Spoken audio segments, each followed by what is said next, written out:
Respectons les gestes barrières. Respecter strictement les gestes barrières. Respecter ces fameuses mesures barrières. Appliquer strictement les recommandations, notamment à propos des gestes barrières. Ce sont des gestes simples et ce sont des gestes efficaces. Ces fameux gestes barrières contre le virus, aujourd'hui encore trop peu appliqués.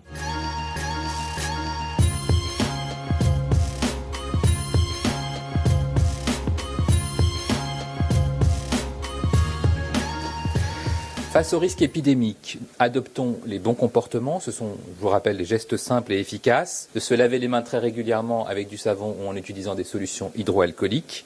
De jeter ses mouchoirs à usage unique, d'éternuer ou de tousser dans son coude. Respecter ces fameuses mesures barrières. C'est dans son coude. Effectivement, à 112 décès en 24 heures. C'est dans son coude. Est-ce que le stade 3 est inévitable? Les gestes barrières... Pardon.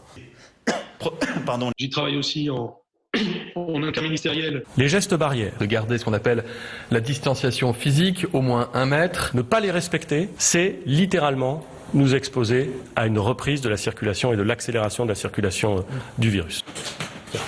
Voilà pour ce point.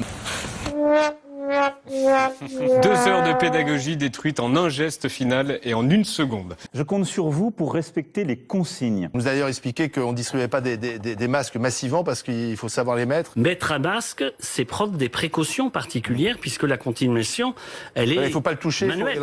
Alors regardez, est-ce qu'il le met bien, là, le président Macron? Je ne l'aurais peut-être pas tout à fait mis comme ça. Normalement, quand on l'a mis, il ne faut plus y toucher pour ne pas le souiller. Il faut le laisser en place une fois qu'il est... C'est quel type de masque, docteur?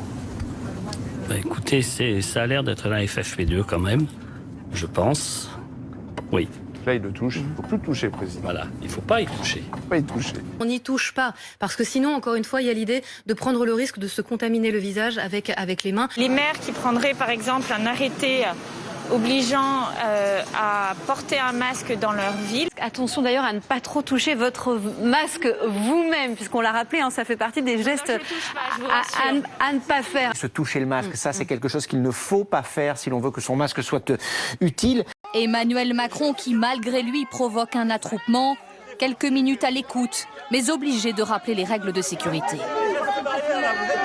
Comment voulez-vous comprendre un message qui est « restez chez vous » et dans le même temps, le chef de l'État qui se déplace et qui prend des risques personnels et qui favorise des attroupements? À l'Élysée, on reconnaît à demi-mot une défaillance. Depuis le début du confinement, les déplacements d'Emmanuel Macron se déroulent sans mission de reconnaissance. Nous travaillons dans des conditions dégradées, sans préparation. Le président de la République n'a pas son masque. Il avait à l'intérieur, dans la maison de santé, et puis quand il passe à l'extérieur, effectivement, il l'enlève. Le président avait en réalité enlevé son masque dès la fin de sa visite d'un centre de soins, lors d'un échange avec un médecin en télétravail. L'image du chef de l'État avec ce médecin, c'était 50 cm, sans masque.